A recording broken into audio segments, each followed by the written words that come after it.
Chapter 12, Airwaves.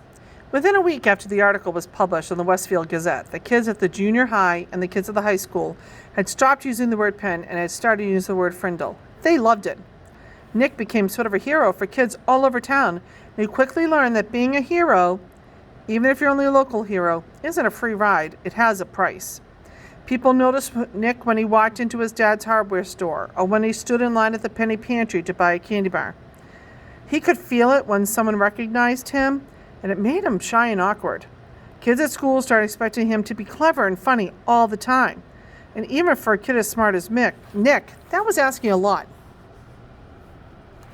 Every teacher, the office secretary, the principal, even the school nurse and the custodian, all seemed to be watching, always watching. His parents were great about everything. True, his mom had been upset when the article first came out, and so had his dad. Nick had said, "But I didn't do anything wrong, Mom, and neither did that lady from the newspaper." And his parents could see that he was right. The things in the article were true, and the truth is the truth, and nothing could be done about it now. Even though it made them uncomfortable to have their boy talked about all over town, secretly, Nick's mom and dad were pleased. After all, a brand new word is pretty amazing thing. Their Nicholas was quite a fellow. No getting around it. Someone else in town thought this brand new word was pretty amazing too. Bud Lawrence had lived his whole life in Westfield, and when he was only 19 years old, he had saved enough money to make an investment. He looked around for a good idea, and then he bought the first Dairy Queen in the state. After a few years, he bought a McDonald's restaurant. That was almost 32 years ago. And these two restaurants had made him rich, one of the Westfield's leading citizens. But when Bud Lawrence saw the article about the new word, he had his lawyer file a preliminary trademark claim on the word Frindle. Within 4 days, he had set up a small company that was selling cheap plastic ballpoint pens, specifically imprinted with the word Frindle. He sold 3,000 Frindles the first week. They sold so fast that stores all over Westfield couldn't keep them in stock. Then, just as quickly, kids stopped asking for Frindles. The sales slowed down, and Bud Lawrence started thinking about other projects. A week later was Halloween. The leaves started falling. It seemed like the town was going to quiet down. And it would have, if it hadn't been for Alice Lunderson. Alice lived in Betherly, a town 7 miles away from Westfield, and she worked part-time for the local CBS TV station in Carrington, a town of about 75,500 people.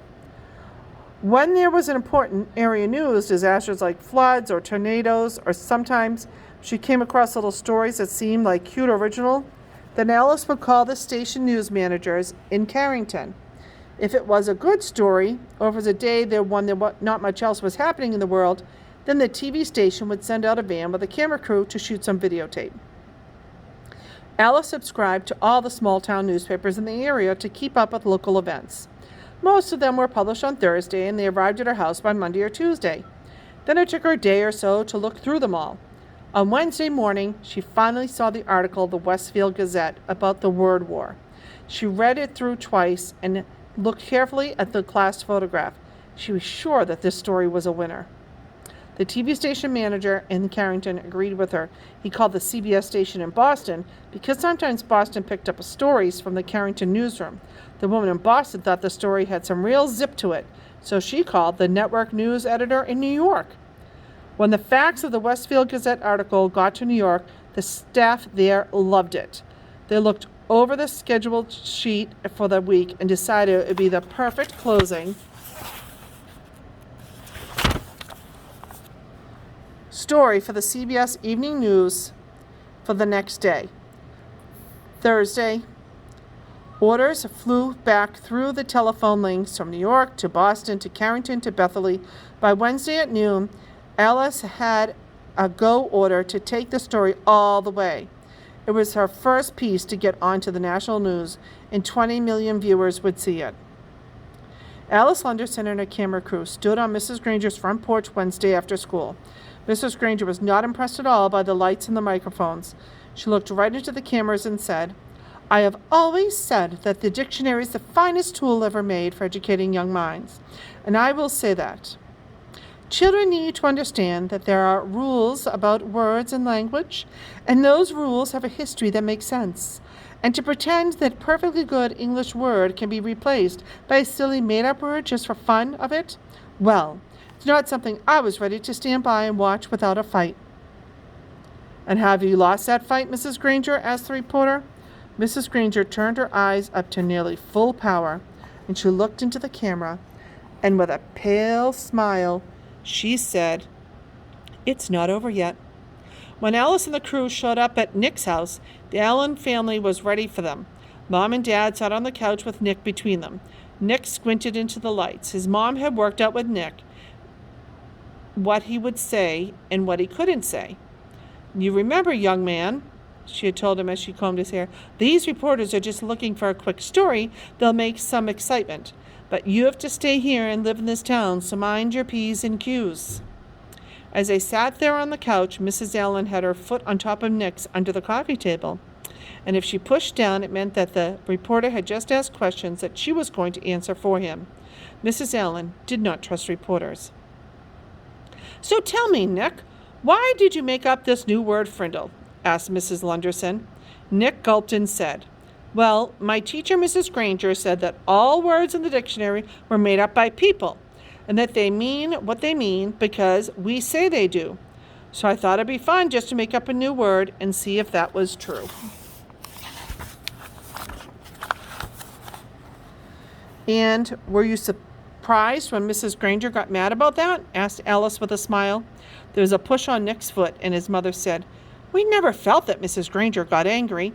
When everyone started using the word Frindle, it just got to be a disruption, that's all. She's really a very fine teacher." "Yeah," said Nick. "I mean, I learned a lot about words, and without her, I wouldn't have." "So what's next for you in the new word?" Alice was wrapping it up. She could see that Nick and his parents were not going to be pushed into saying anything controversial, so she just kept it light and happy. "Well," said Nick, "the funny thing is, even though I invented it, it's not my word anymore.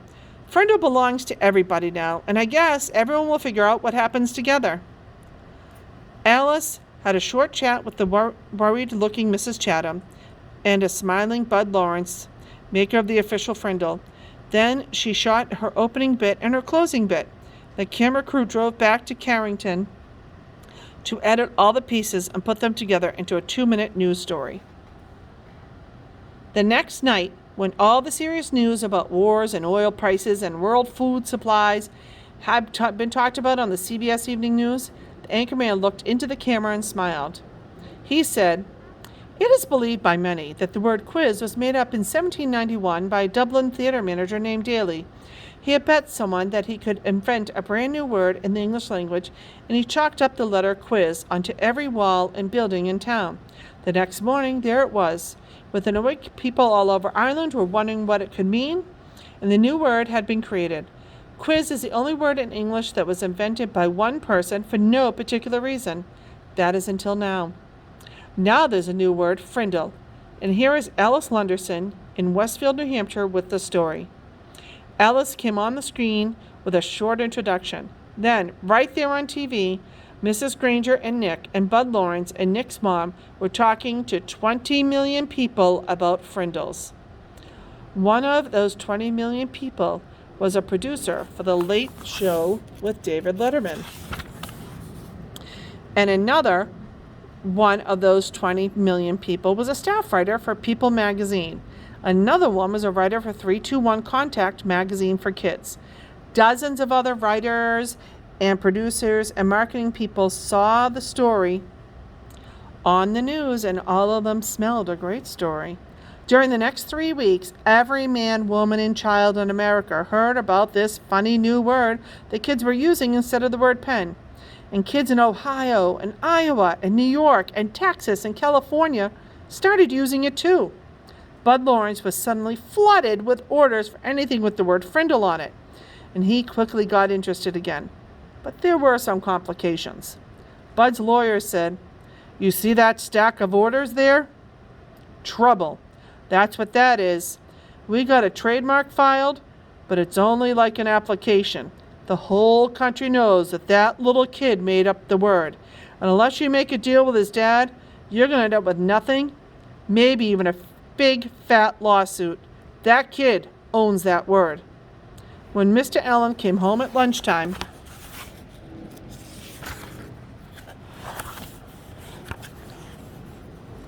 his wife told him that he had to call Bud Lawrence. It's something about the new word. This was not good news to Tom Allen. He was sick and tired of all the fuss. And being away from the hardware store so much, all this nonsense was happening. He had put in him, And being away from the hardware store so much, while all this nonsense was happening, had put him weeks behind on his paperwork. He'd be lucky now to get his Christmas order in time. Even though he didn't really want anything to do with it, Bud was an old friend, so on the way back to the store, Nick's dad went to Bud Lawrence's office. "Tom, good to see you," said Bud. He stood up and walked around his desk to shake hands. "Have a seat." Tom sat down uneasily, and Bud pulled another chair over. "Ever seen Westfield get so stirred up about anything in your life? You and your Ginny must be proud of that boy of yours." He couldn't remember Nick's name. Tom shifted his chair and nodded. "Yes, he's quite something, that's for sure.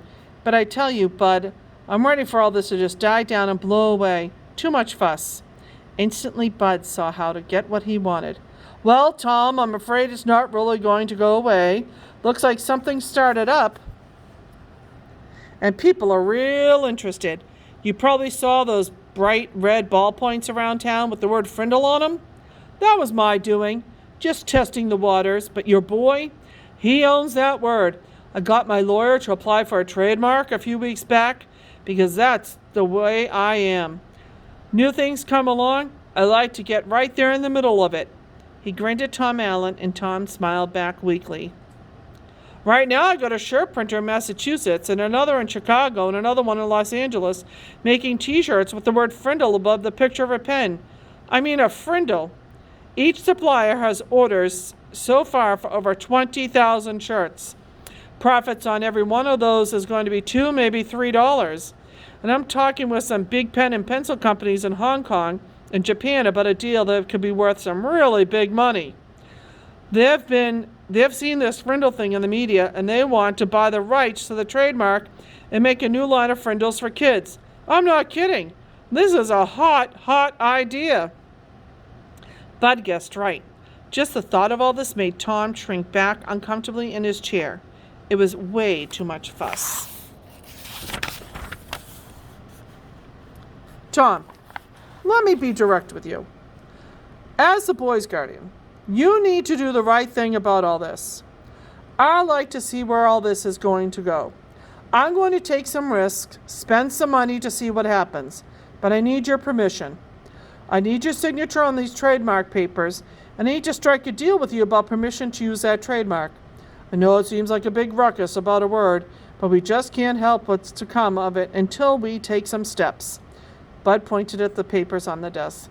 "That's a contract, and it's fair and honest. It gives your boy 30% of whatever profits I might make. That's a fair royalty, generous for this kind of deal. So what do you say? Make sense? Let me take care of all the fuss and see if some good doesn't come maybe from it all." The papers and a pen were there on the desk next to Tom. He looked at Bud and reached over, picked up the pen, and signed both copies of the trademark papers and 3 copies of the contract. "I've got no reason to doubt you one bit, Bud, and I'm sure I don't want to mess with any of this myself. Is that it?" he asked, standing up. "Not quite, Tom. Here." Then Bud Lawrence handed Nick's dad a check for $2,250. "What's this for?" "That's what I owe Nick for the sales of the Frindles from the first 3 weeks," explained Bud with a smile. Tom looked at the check and said, "This is terrific, Bud, and I'm really glad about it because it'll sure help Nick with college, but I wish you would just keep this between us. If Nick knew, he'd probably stop mowing lawns, and I'd never get him to save another penny. So just between us, okay?" Bud said, "Sure, Tom, I understand. Just between us." And they shook hands. Mr. Allen left Bud's office and walked across the street to the savings bank. He set up a trust account for Nick, and the bank manager said he could make arrangements with Mr. Lawrence so that any money would be deposited automatically. That sounded good to Tom Allen. If he never heard another word about it, that would be fine. As Nick's dad walked slowly back to the hardware store, he wondered if things were ever going to be the same again in this quiet little town.